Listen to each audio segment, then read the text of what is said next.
We have the whole song, so I don't think so. I don't think so. Yeah, it was fine.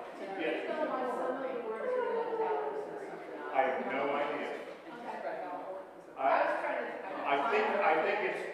I think it's to distinguish parts when there's, I don't know. I don't know. Yeah. That's it, thank you.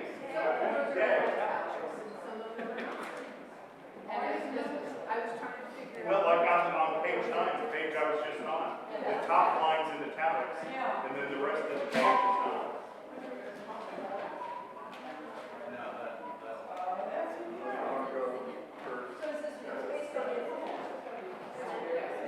So maybe that's the poem. I'll look up the poem, Pure Poem. Pure Point. Oh, you did? I should have read that. Busted.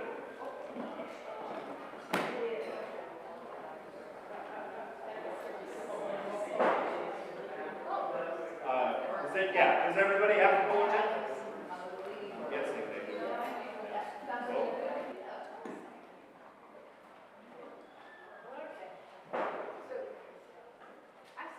Everybody's got a bulletin?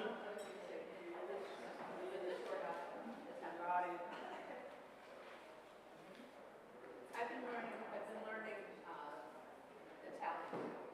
It's way easier than I've did French for like 7 years. Oh, French. Duolingo, and I could not.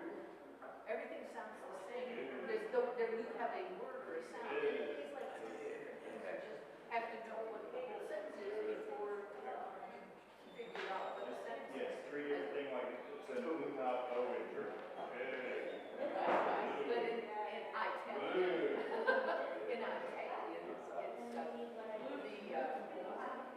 the order of the words is much closer to English, and you don't have a lot of the extra does or did. There's a few left, but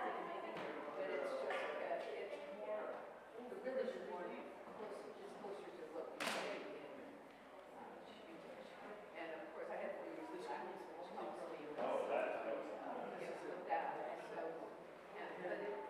our church pronunciation and our Latin pronunciation when I was in school is nothing like the Latin pronunciation that people go on and on about, but it just isn't true. We didn't sing like that way in my church, you know.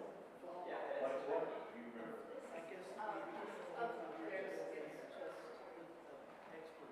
Was it little stuff like what we talked about? Yes, stuff that. Exactly. Yeah, and so the Latin mass, if you're saying the mass, it does not sound like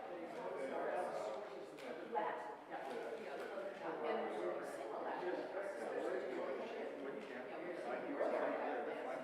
the pronunciation is much Different than it's not grand. You know, Mozart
Good morning, and welcome to the First Unitarian Church of St. Louis. My name is Nita Penfold, and my pronouns are she and her, and I am a member of the Worship Committee. We are glad you could join us this Sunday, either in person or online. If you are a visitor or newcomer, I'd like to extend a special welcome. And if you are new to our congregation, be sure to fill out a newcomer form found in the live stream description or one of the connection cards found in the lobby of the church and the entrance to the sanctuary. After service, please join us downstairs in Fellowship Hall for coffee and donuts. We welcome families with children. Families with children are invited to connect with our Minister of Congregational Life, Reverend Sabrina Trupia, for more information about our religious education program. If you are attending online, you can connect with each other in the chat, and don't forget that the link for virtual coffee hour can be found in your weekly e-news. There are several important announcements this morning. The First Church Community Fund, FCCF, is holding its annual bake sale, Goodies for Good, this morning. Check out the goodies during coffee hour and be sure and bid on the pie auction, which ends at 11:45 a.m. Winners will be announced at noon. 2, April is Sexual Assault Awareness Month, and the Social Justice Committee is sponsoring a donation drive throughout the month for clients of the Healing Action Network. St. Louis ranks 4th nationally in calls to the National Human Trafficking Hotline. For requested items, see the newsletter or look for the collection bin in the fellowship hall. Our congregational mural is in progress. It's beautiful if you've seen it downstairs in the hallway. We need you to help with this wonderful project. The times to paint are today after the service, Wednesday, April 22nd, 5 to 7:30 before choir rehearsal, and Sunday, April 26th after church.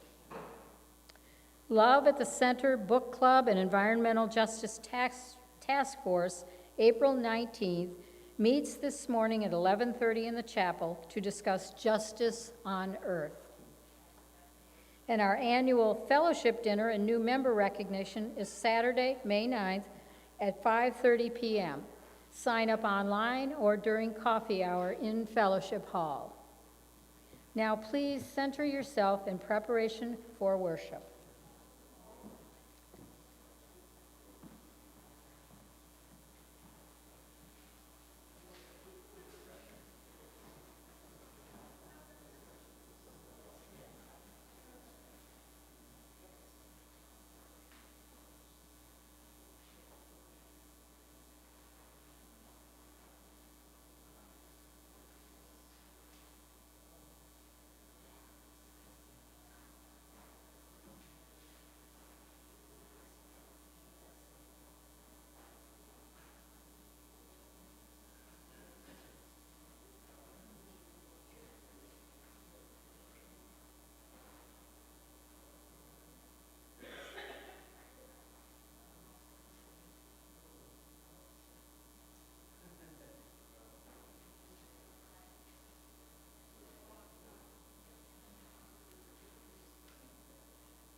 Welcome to this religious community where we affirm the worth and dignity of all who enter.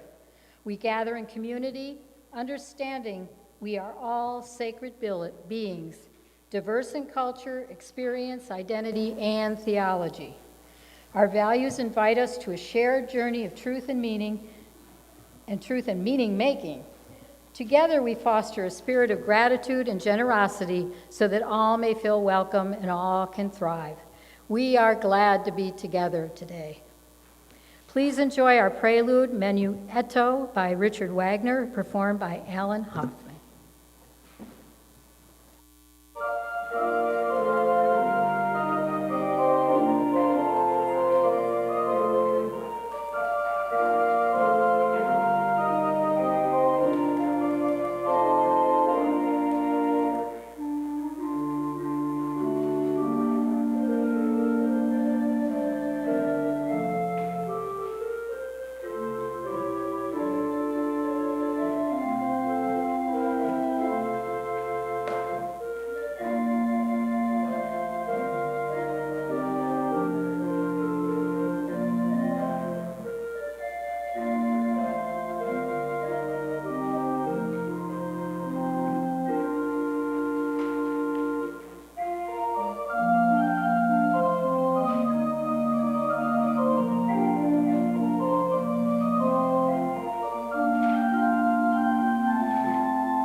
Do you want to?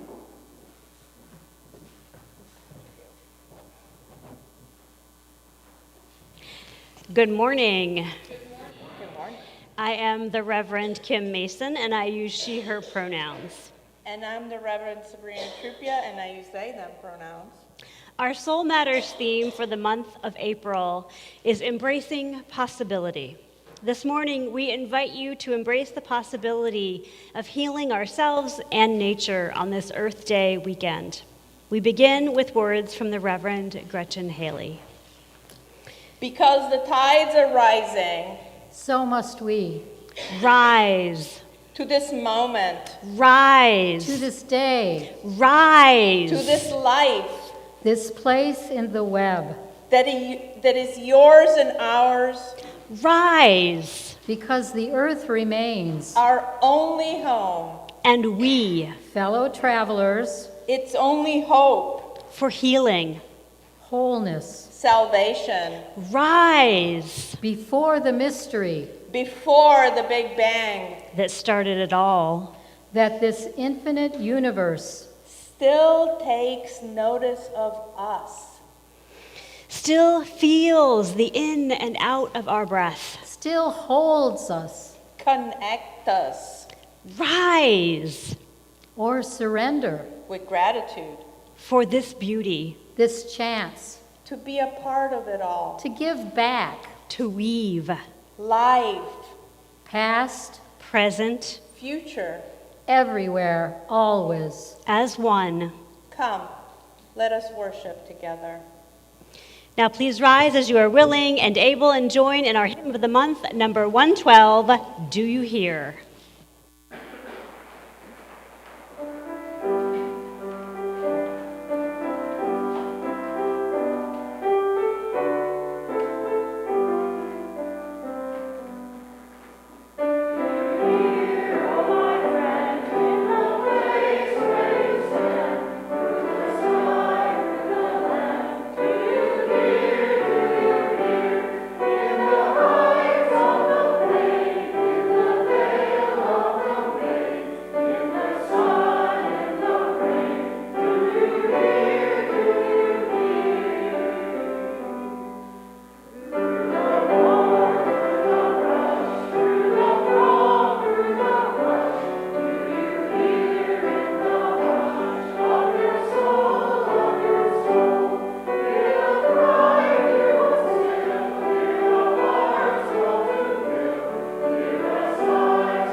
Today with a poem by David Wagoner called Lost. Stand still. The trees ahead and the bushes beside you are not lost. Wherever you are is called here. And you must treat it as a powerful stranger, must ask permission to know it and be known. The forest breathes. Listen. It answers, I have made this place around you. If you leave it, you may come back again, saying, here. No two trees are the same to raven. No two branches are the same to wren. If what a tree or a bush does is lost on you, you are surely lost. Stand still. The forest knows where you are. You must let it find you.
Sorry, technical. My Neighbor Totoro is an animated movie by acclaimed Japanese director Hayao Miyazaki. It follows two sisters, Satsuke and younger Mei, as they settle into an old country house with their father and wait for their mother to recover from an illness in an area hospital. As the sisters explore their new home, they encounter and befriend playful spirits in their house and the nearby forest. Most notably, the massive cuddly creature known as Totoro, who helps the sisters get acquainted with this new world beyond their homes and garden, and who comes to their aid with transportation when they need help. This movie is set in the unspecified 1950s rural Japan, with landscapes that show a natural world that isn't there anymore. While there are a lot of thematic interpretations of this movie, and we will offer some, we know some of the intent of its creator. Miyazaki wanted everyone, young and old, to take something with them as they left the movie theater. In the proposal for the movie, he wrote he wanted the movie to have three things: what we have forgotten, what we don't notice, and what we are convinced we lost. And specifically for children, he wanted to help with the idea the forests are magical and to consider as friends the spirits of the forest, which we may think of as forces of nature. Totoro is this giant animal fairy god who is mighty, and in some scenes we will see he roars.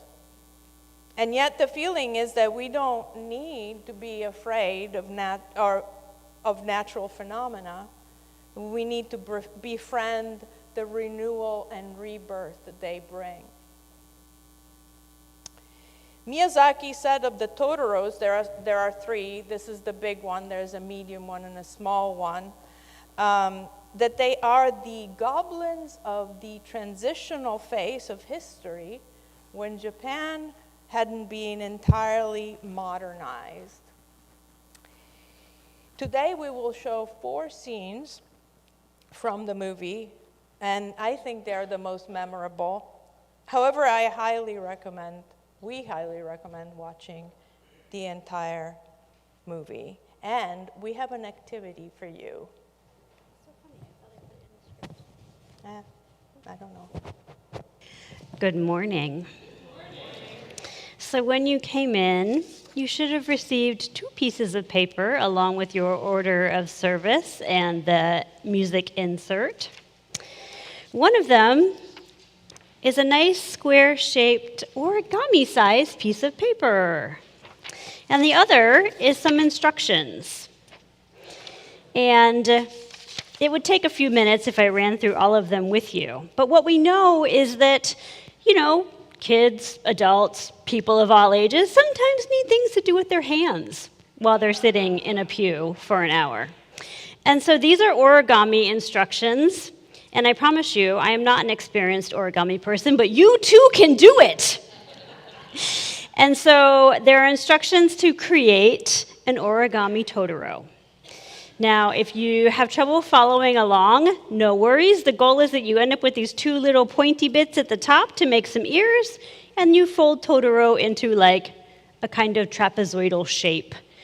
Or I guess it's kind of a pentagon, so that you end up with this cute little figure. And so however you need to fold it to make that happen, this is your busy work for worship.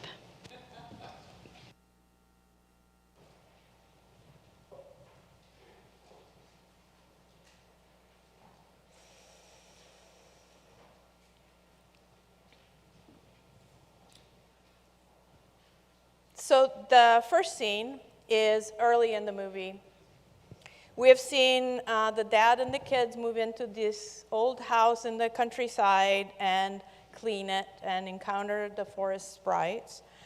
And now we see the children, after doing their chores, accompany dad to see the mom in the hospital. There is excitement and hope mom will come home soon.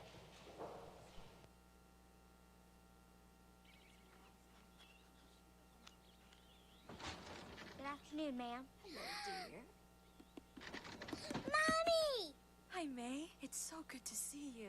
Daddy kept getting lost the whole way here, Mom. He did. No school? No, it's a rice planting day. Oh, is that so? Hey, Mom, Dad's talking to the doctor. I am so happy to see you girls. So how do you like it in the country? Have you settled in? Yeah.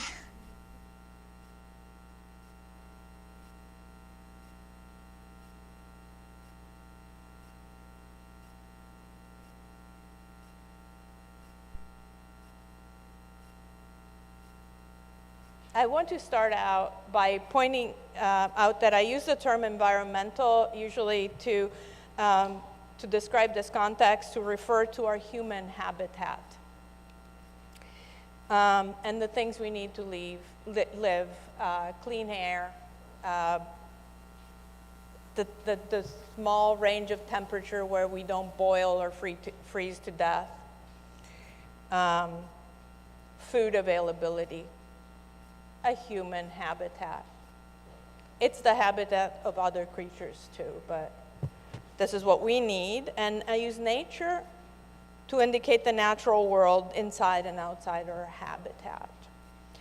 Because saying the environment without the context, without taking into account our lives, could mean very inhospitable conditions for the human species. I'm a geologist, so I have to point these things out. The Earth has had many environments in the course of its nearly 5 billion with a B years of life, from a ball of literally molten lava with no atmosphere, to a cooling planet in various degrees of having an atmosphere that was first full of sulfur, too hot, too cold, then like Goldilocks, just right. These are all environments, but we didn't show up until much later when things were much better for us. As a geologist, I'm also fond of saying the Earth doesn't care, but we should care for the Earth and our precious and fragile habitat. The Earth and nature is still going to be going on with or without us. I know this can be an upsetting thought if you've not thought it before. I know it was upsetting for me the first time I thought it.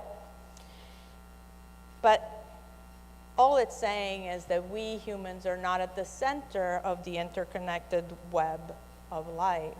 We're just a part of it. And we humans have the ability to modify our environment. We're in a structure that is being built by humans. We can make it livable. But this can have unintended consequences when the things we need to make our habitats cause a reduction of the resources we need for our continued existence on Earth, like clean air, clean water, food, etc. For instance, because we need petroleum for most of the things that currently power our human habitat and endeavors, and I don't mean by power, I don't mean just engines. I mean drugs and food containers and clothes and fast fashions, etc. Well, because of this need for petroleum, we humans, specifically the US, may wage war and destroy places that otherwise could be livable, and cause people living in those places to be poisoned by the toxic dust of falling buildings, and refineries and bridges being bombed, right? We know what I'm talking about. Well, let's go back to the movie. This visit that we just saw a little quick snippet of might seem like a detour in the greater complexity of the story. If the story is about these girls finding life in the forest, etc., why do they have to go to the hospital to visit mom? In a movie, no detail is superfluous. Everything is meant to signify something. So how do we read this visit to the hospital? And of course, there are many ways. A simple read, and it would not be wrong, can identify an autobiographical element in this scene. Director Miyazaki's mother did spend time in a hospital to cure tuberculosis when Miyazaki was a kid. However, in the movie, the mother's illness is not specified, and this ambiguity can be read as meaning something broader. We also know that Miyazaki is a lifelong pacifist, and we also know that Japan is the only country in the world that has had nuclear bombs dropped on them. And this is the type of collective trauma that you don't easily forget, especially if you were a kid during World War II, which he was. And so what he does with his art, he transforms his traumas into art, into a hopeful message. So the story is set in the 1950s, post-war Japan, in the aftermath of the nuclear bomb. And this is the story of a family that is forced to change their life around to accommodate taking care of a mom who's sick with either an infectious disease or radiation poisoning, right? Let me ask you something. You think it's less of an environmentally oriented story if the mom has tuberculosis? I don't think so either. You're right. Because both of these potential illnesses are unintended consequences of environmental decline, by which I mean the decline of the human habitat. War is an environmental disaster, I just spoke of it, with long-lasting consequences to the people affected, whether they're soldiers or civilians, with the animals in the areas, the water, the soil, the air, the weather, the forests. But diseases can be brought on by environmental carelessness too. Having too many people congregate in close, poorly aerated buildings, in close proximity with sick animals, improper hygiene, or war. War can bring disease too. So all of these things are environmental carelessness. And yes, we may be thinking at this point, if we're talking about environmental disasters caused by war or illness, what can I do? What can I do to make it better? This is not about me. How can I change this environment? And the real answer, at least the answer I come up with, is that individuals cannot change systemic problems by ourselves. I cannot make war stop by myself. So the only thing that remains to be done is take care of each other. Like Satsuki and Mei did, and their dad do for the mom in this story. They clean the house, they make it a good area for her to live, and they hope that mom comes home.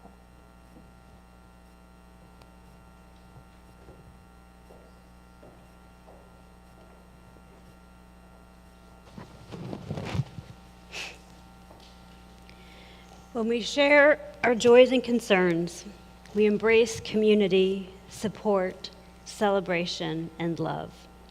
It is an opportunity to celebrate potential possibilities and mourn lost possibilities. Now is the time in our service when we connect with one another by sharing our sorrows and concerns.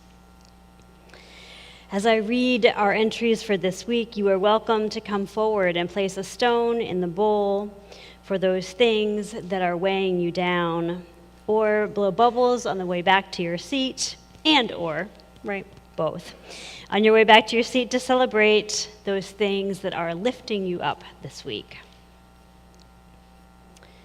In our community, we mourn with Chris and Annette Peterson on the death of Chris's brother, Dan Peterson, last Saturday. He is very missed.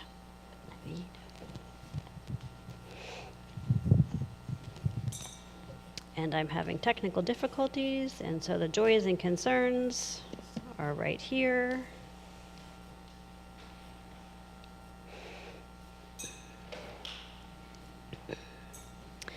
in our congregation this morning. We hold the worry and request for positive thoughts or prayers for a cousin recuperating from a second cancer surgery. And we hold Jamie Lang with care in the countdown to brain surgery on April 28th. Margaret and Jamie will be in quarantine starting April 23rd. So they welcome distracting calls, cards, and emails. We hold these concerns with tenderness and compassion. May they be lighter because they are shared. And as a community, we also share our joys and celebrations with one another. We hold great joy for a great niece, Maggie Wren, who was born recently. Congratulations. And we celebrate with Lisa Ross and Chuck Eby, who are expecting 2 baby granddaughters, one at the end of May and one at the end of June. Yay, babies! Yay. We lift up these joys with gladness and celebration. May they be magnified because they are shared.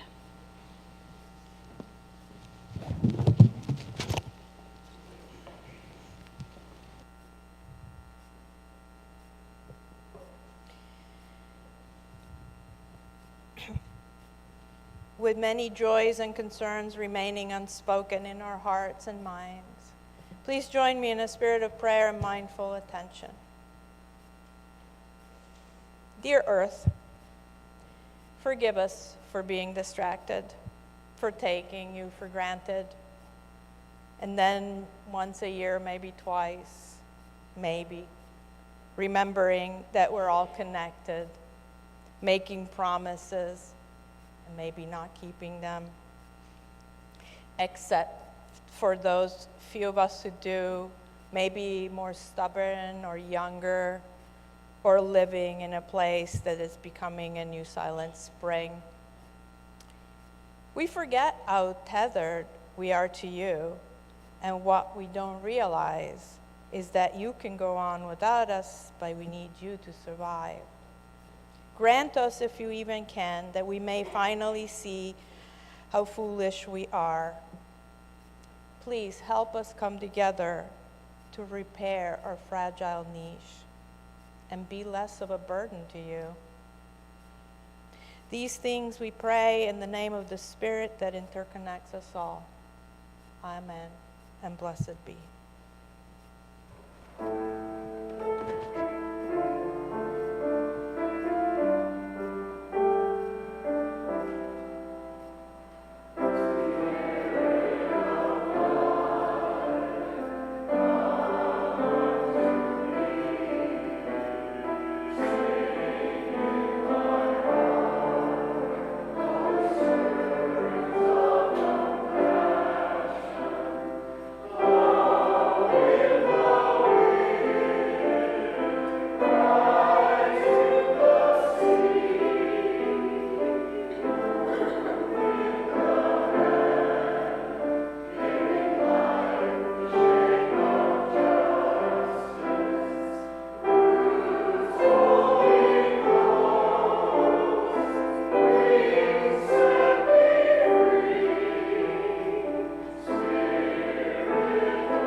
You ready for some more movie clips? In this scene, we see Satsuki waiting for her father at the bus stop in the pouring rain. Satsuki, the wise and all-knowing big sister, didn't believe younger sister May when she told her about the Totoro in the forest. Then Totoro appears to her too. And what Satsuki does next makes what happens later possible. Let's watch.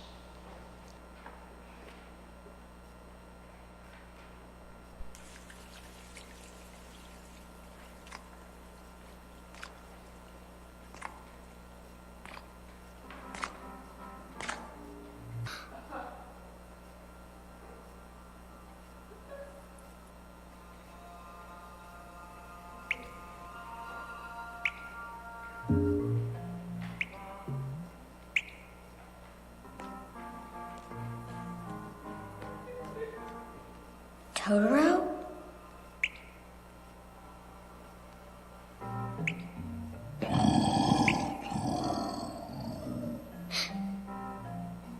Oh, wait a minute.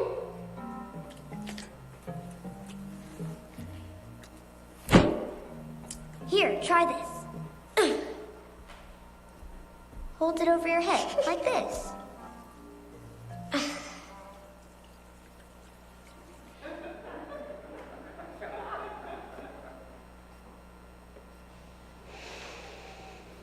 Ecologist Baba Duem said, "In the end, we will conserve only what we love. We will love only what we understand, and we will understand only what we are taught." As you heard in Sabrina's introduction, Miyazaki had some specific goals in mind when he created this film. He wanted people, children in particular, to understand and befriend nature, so that as adults, they would take the necessary action to conserve it. In this scene, Satsuki is forced to accept the reality of Totoro. He's standing right next to her, after all. And in the moment, she makes a choice to offer Totoro an umbrella, a simple act of kindness. It may not seem like much, one umbrella in a rainstorm. It's kind of like one person recycling when tons of commercial waste enter landfills every day. But here's the thing. One umbrella plus one umbrella plus one umbrella is 3 umbrellas, and 3 umbrellas plus 3 umbrellas is 6 umbrellas, and it grows. Yes, we live in a deluge of trash, disposable packaging and planned obsolescence, and the city of St. Louis ended the alley recycling program, so now we have to take our paper and plastic and aluminum to a recycling center. But just as trash adds up, so do our actions. Just as our votes add up, so do our choices. We can make choices that heal the earth. We can extend an umbrella to protect the earth from the deluge.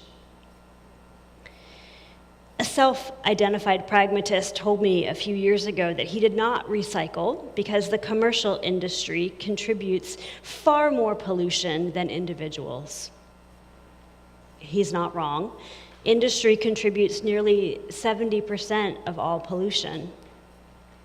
But that leaves 30% that we as individuals can control, and 30%'s not nothing.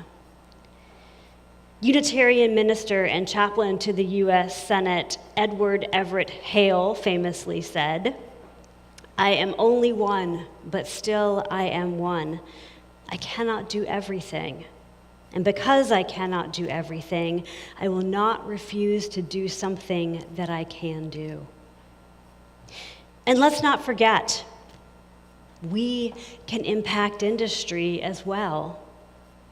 Whether it's through public pressure, shareholder decision-making, and buying choices, we have a voice. My friend didn't recycle, but he also didn't spend time advocating for new EPA regulations or changing industry standards. I know it's a hard thing right now. The EPA is being gutted, along with so many environmental protections for the beautiful, wild, and sacred places in this country. But what that means is that the power lies with us now. For a long time, Christian theology taught that the earth was humanity's dominion, ours to use and exploit as a gift from God. Informed and inspired by other religious traditions, we're learning there is another way. We can live together with earth in harmony with nature. Even Christianity is catching on with a theological perspective called creation care, which teaches that yes, the earth is a gift and it is our responsibility to care for it. What care looks like is so varied. But if we understand that the earth needs our care, if we love the wonder and magic of nature, then we might just take the necessary actions to conserve it. I realize I'm preaching to the choir. You're here, and the rest of you. So consider this morning your booster shot. You do not have to drown yourselves in guilt. You do not have to sell your car and spend 3 hours a day on public transportation. But do find the thing that you can do, even if it's as simple as offering a Totoro an umbrella.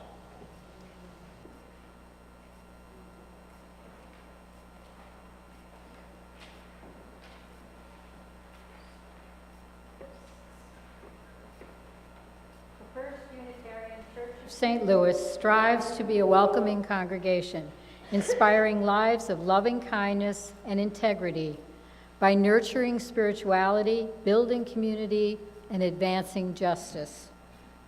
One of the ways we do that is by sharing the plate. All non-pledge donations received this morning will go to Forest Relief. And here to tell us more about their program is Vaughn Meister.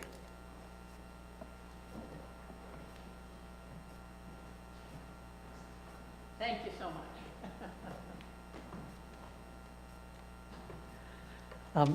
I found out about Forest Relief about when I retired 15 years ago. And I'm a person who has valued the earth and, wanted to do my own thing to help the earth for many years. I taught biology in high school. And Forest Relief is an organization that was founded in '93. I didn't know about it then, but it was a group of people who had done a planting 10 years after the first Earth Day in 1980. And 10 years later, they said, we haven't done anything in the last 10 years. We did one good thing. Good, do one good thing. So they got together 10 years, and in 1990, they planted 100 trees, 100 more trees. But there was still that feeling that, what does one little piece do? We need some more pieces to go with that. So at Forest Relief, we're a nonprofit organization, and our objective is to have more native trees, native Missouri trees, planted. It's so easy to cut down a tree. It is so important to plant a tree, even though it may take 100 years before the one you planted becomes the ones we love today. So I thought an organization that works at re-treeing, reliefing Missouri would be a good place. So we have a nursery out in Creveport Park. We're a nonprofit. The county parks lets us rent the 8 acres that we use there for $1 a year. And we do a lot of service to the county parks. We provide trees. But what we do is we get 18,000 bare root tree seedlings from the state nursery every year, the ones you can buy for 10 cents a piece from the Missouri Department of Conservation. And we grow them up in a nursery setting. And I volunteer at that nursery, as does Kathy. I volunteer out there 1 day a week, so I go out there from 8 to 12 on Friday mornings, and I take care of the baby trees, and I love and enjoy doing that. And it makes a difference because any public or nonprofit organization, Boy Scout troop, community project, synagogue, library, municipalities throughout the state of Missouri can apply to get our free little baby trees. And in 1 year, I can grow an oak tree to be about 2 feet tall, but other trees like the tulip tree and the sycamore tree will be 8 feet tall. But they're well-established trees because they've been grown in a nursery setting. So they've got a really head start when you plant them to grow the bigger trees. Over the time that we've grown there, one of the projects that I just loved was after the tornado in Joplin, we shipped down 8,000 trees to Joplin. And the first trees went into community parks and at hospitals and places like that. And the second year, some of those trees we sent out went to individual homes because while we support public and nonprofit properties, a natural disaster applies for what we want to be able to retree the earth. In the last 6 or 8 years, while I still work at the nursery growing the baby trees, we have grown a lot more in terms of environmental justice. So this picture shows us working at the nursery. We have fun out there every day. These are the little baby trees when we first plant them in 3-gallon pots. And then over here, we're loading some of those trees into a truck to go out. And last year is the first year forest relief trees have been planted in every county in the state of Missouri. We've been, contacting them and trying to get somebody, to recognize the value that we offer them. And we've worked a lot with a lot of other partnerships. The Missouri Department of Conservation has been a great friend of ours. We have a fantastic board. The people who have served on our board have done wonderful things for us through the years. This shows our nursery in, let's say, March of the year when there's absolutely nothing on it. And then if you look down here in June, you can see how the baby trees are starting to grow. We've also got a nursery out there because we're doing more education too. I don't just want to give you a tree, but I want that tree to survive. And when we go for grants and things like that, they not only look at the number of volunteer hours that we serve and the number of community parks and the number of trees we put out there, but they also look at survival rate. So over the last 6 to 8 years, we've really grown in terms of recognizing the more long-term care. And we're able, through the grants we've been able to get, we're totally dependent upon, we have a very small funding from the Missouri Department of Conservation because we run one of their programs for them. But it's grants and donations that we live on. And we also have developed a program called Priority Relief. Most of the trees we grow, the biggest volume of them, we grow in 3-gallon pots, and we give them away when they're baby trees. But we hired with some other partner organizations to do a survey of all of the wards within the city of St. Louis and all of the municipalities in St. Louis County. So we know the percent tree canopy in all of these different locations. So we can identify areas that we call tree deserts. I grew up with trees in my yard and with parks that had trees, and I could sit under the trees and read, and I could enjoy their shade and know what it felt like, Know to watch when the flowers were blooming, even though they're teeny weeny little flowers that might not seem very obvious, and watch the seeds grow. But in a lot of the places in the city, the tree cover, I live in Webster and our tree cover is like 85%. But a lot of places in certain areas of the city, the tree cover is less than 10%. So we call those areas tree deserts. The children there don't grow up with the same knowledge of nature and experience of nature. And their homes don't have the trees to shade them from the heat that we get in St. Louis summer. It's always hotter in this city because there's so much concrete and so little natural protection from the sun. So we've developed Priority Relief. If a park in the city of St. Louis in a tree desert area fills out an application and wants us to give them 10 trees, I would so much rather give them 7 of my little 3-gallon trees, but 3 bigger trees that are farther on down the line. So we're trying now, and we've just expanded. We used to have about, we have 20,000 trees growing at the nursery at any given point in time, and some of them are teeny weeny babies. But we're growing more and more of the larger trees, and we give those away after a tornado or to these tree desert areas. It's a wonderful organization. I love to work there. And one thing that I've noticed about forest relief, because I've been there so long, is not only are we doing these services to the community, and we do a lot of education as to why trees are important, but also we're growing a group of young people who may not be destined for a college education, but who might have a career in the green industry, a very fulfilling and important career for the future. So I love forest relief. I'll be downstairs to talk to you all after if anybody wants to talk about it. And thank you very much for considering us. I think we fit very well in with your theme for today. Thank you. I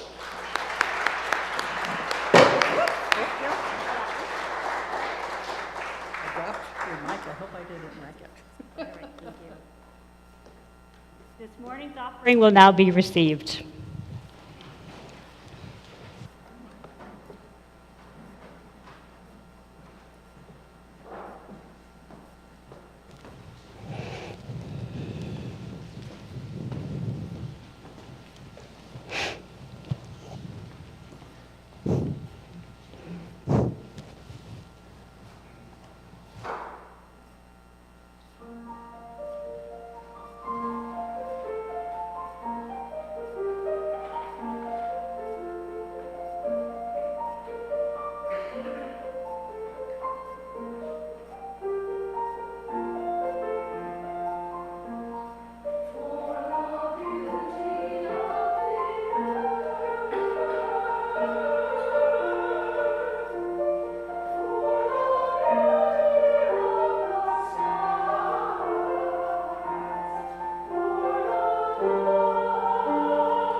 Thank you for all the ways you commit to healing our planet, whether it's recycling or carpooling or planting trees, or all the many ways we nurture the earth.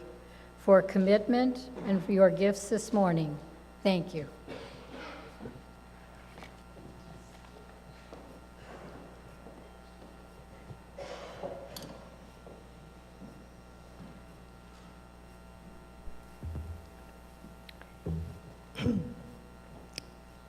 We have clip number 3.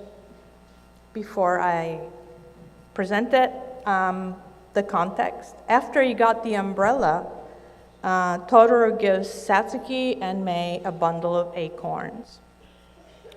Mei, the youngest child, plants them, but the seeds don't show any sign of growing. In this clip, we see the Totoros, the one large and two medium and small, show up to help Mei in the night.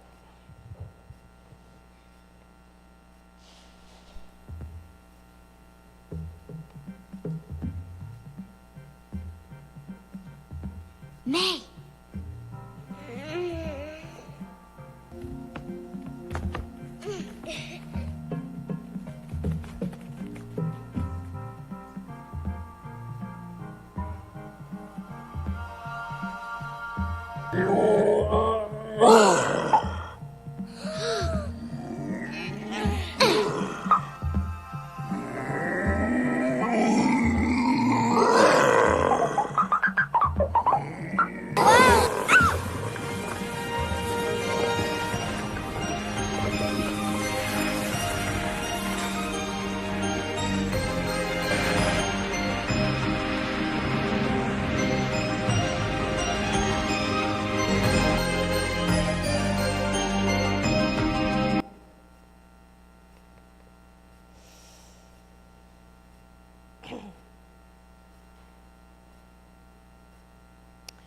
My reflection for this piece is about collective action as represented by the acorn dance.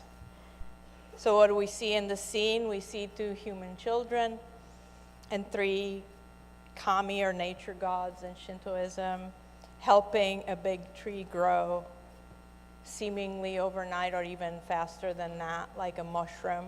It looks like a mushroom too.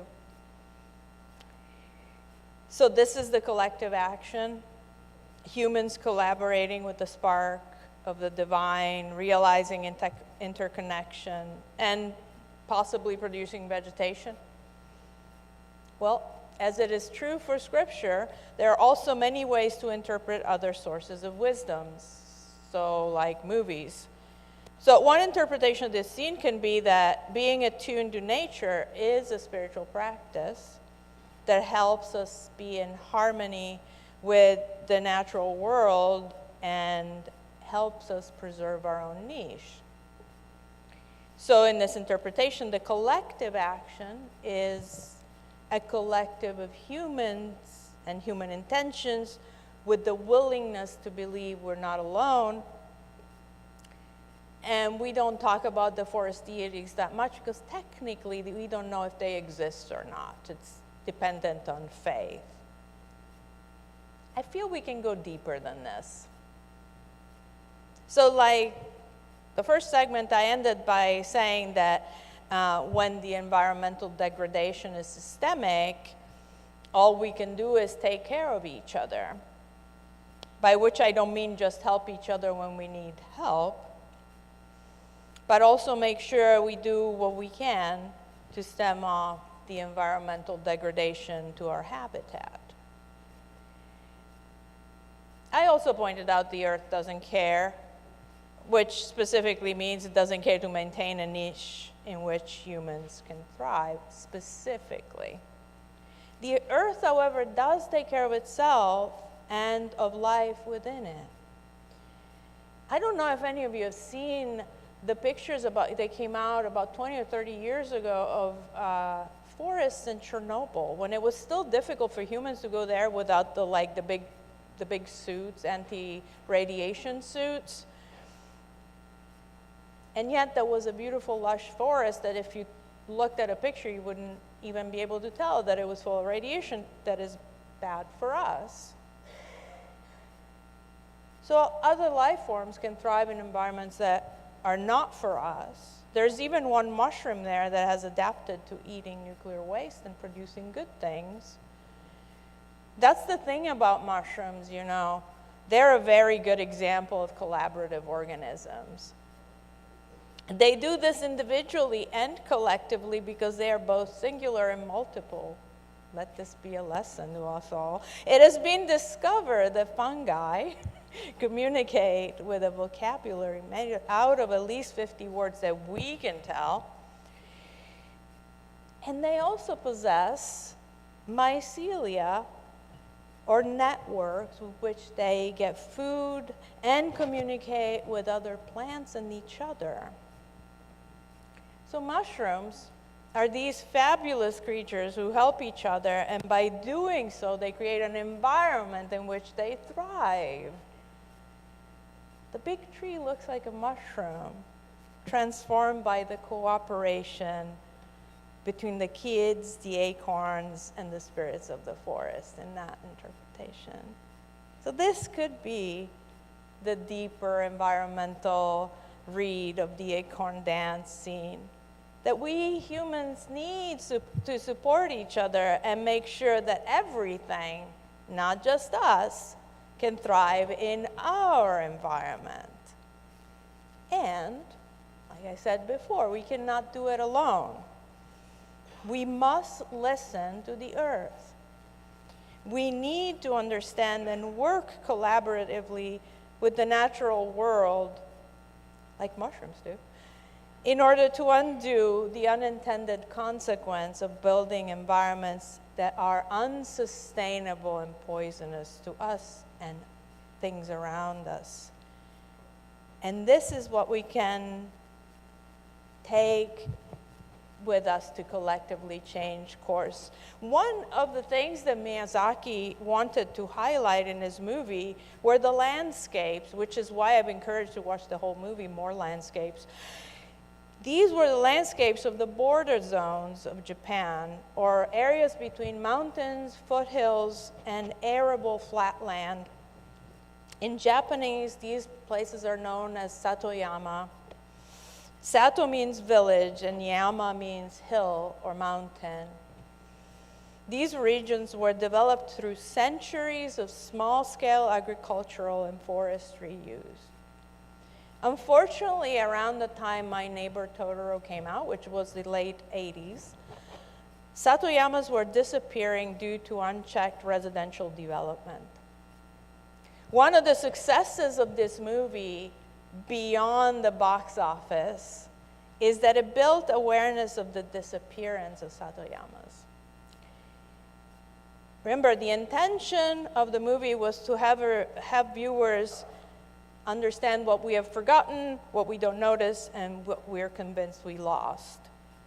He was successful in that. Miyazaki, was successful in that. And Totoro has become the mascot of the effort that many organizations do to restore these environments. So this is what the acorn scene also reminds us of, that our little acts are not in vain. Just one artist's vision helped people remember how to take care of each other and of the natural world around us, so the little things we can do can be impactful even when we don't see the impact immediately. That took a minute. So let's all do one small thing. It's time for the connection moment. You thought that there was no connection moment? There is a connection moment. And let's dance to the acorn dance with intention. Maybe something will happen. We have some volunteers. We got some volunteers. Come on up.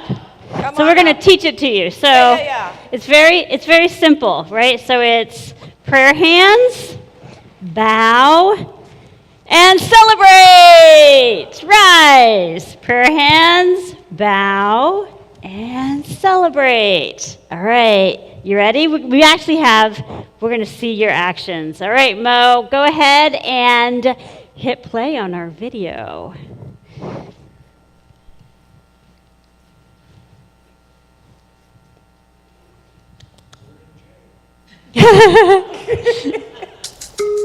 Ready? Her hands. And celebrate.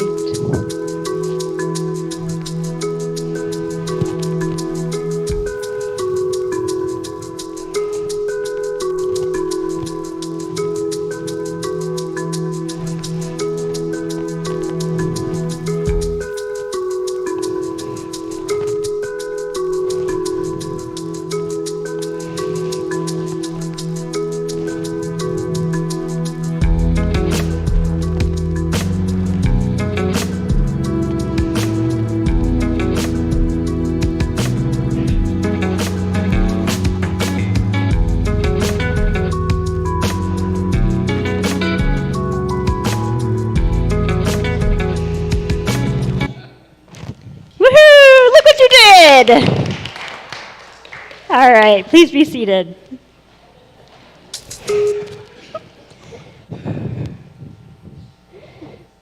We're running a little bit long. You with me? We get one more scene. All right. So this scene happens after May has run away from home after learning that her mother can't yet come back. Satsuki and all the neighbors have hunted for May, but they cannot find her. In desperation, May has gone to the city to see her mother. In desperation, Satsuki calls Totoro for help because she believes May has gone to the city to find their mother. But there is no way for Satsuki to get there. So Totoro calls for his own special form of transportation. I'm sure she's scared half to death by now. I don't know where else to turn.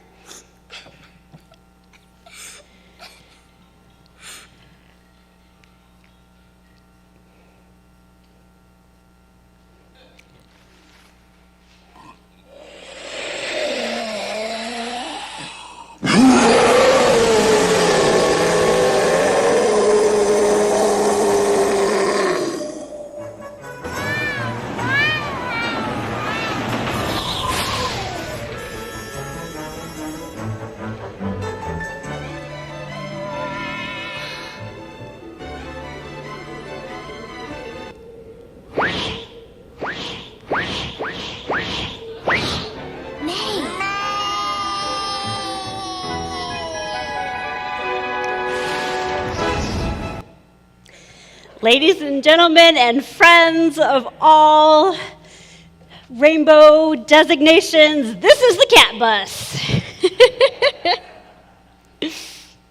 Indigenous biologist Robin Wall Kimmerer says, "Sustain the ones who sustain you, and the earth will last forever." Here we see that because Satsuki looked out for Totoro, Totoro was willing to help Satsuki. We live in an interconnected world where the actions we take affect one another. As Unitarian Universalists, we articulate this as the value of interdependence. Our values say, quote, "We honor the interdependent web of all existence and acknowledge our place in it. We covenant to protect Earth and all beings from exploitation. We will create and nurture sustainable relationships of care and respect, mutuality and justice. We will work to repair harm and damaged relationships." In the interdependent web, not only do we care for the earth, but the earth cares for us. The earth gives us everything we need to live. How is that not love? We plant a seed in the earth, and the earth gives us tomatoes. How is that not love? Kimmerer says, quote, "Knowing that you love the earth changes you, activates you to defend and protect and celebrate. But when you feel that the earth loves you in return, that feeling transforms the relationship from a one-way street into a sacred bond." Now, Sabrina said earlier that the earth doesn't care, meaning that the earth is resilient and can survive, even thrive without us. But that doesn't mean that the earth doesn't also love us. These two things can be true at the same time. In the large-scale picture, our future is entirely bound up in the future of the planet. The health of the people depends on the health of the planet. Just ask anyone who lives near Coldwater Creek. But more than that, on a small scale, nature heals us. Whether it's the Japanese practice of forest bathing, which lowers cortisol levels in the body, or gardening, which triggers dopamine release, or outdoor nature activities, which raise our activity levels and ease mental fatigue from staring at our screens too long. Nature is an antidote. But in order for these benefits to exist, we must first take care of the earth. We can heal nature. Nature can heal us. We can and do exist in a network of mutuality. Just last week, the crew of the Artemis II boomeranged around the far side of the moon and back to Earth. While on their trip, the astronauts updated the famous 1972 Earth shot. They call this Hello World. There she is, our home. There are 8.3 million people and an estimated 8.7 million different species of life right there. There is all the water and all the air and all the land. Anyone who has ever lived and all the knowledge ever recorded. All the songs ever sung and the art ever made and all the love that has ever existed. It's all right there. Everything that ever was and all there is.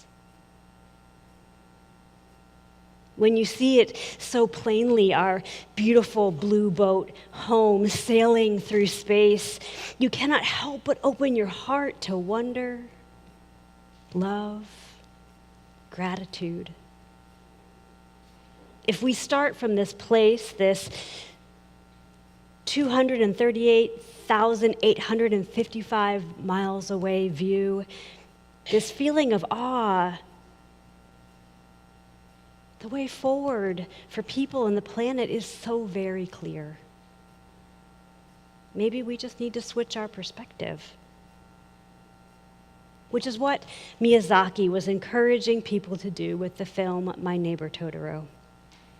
To see nature as your neighbor and your friend, your teacher and your co-conspirator.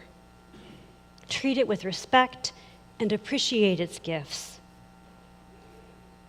When used to express the deep appreciation of a partner's presence and efforts, gifts and commitments, the phrase "thank you" can mean "I love you." And so this morning we say to the earth, thank you, thank you, thank you.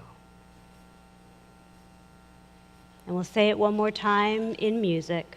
Our closing hymn is number 1064, Blue Boat Home, a song about our shared home here on earth. The music is on the insert in your order of service. Please rise as you are willing and able. Oh,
Because the earth is our only home.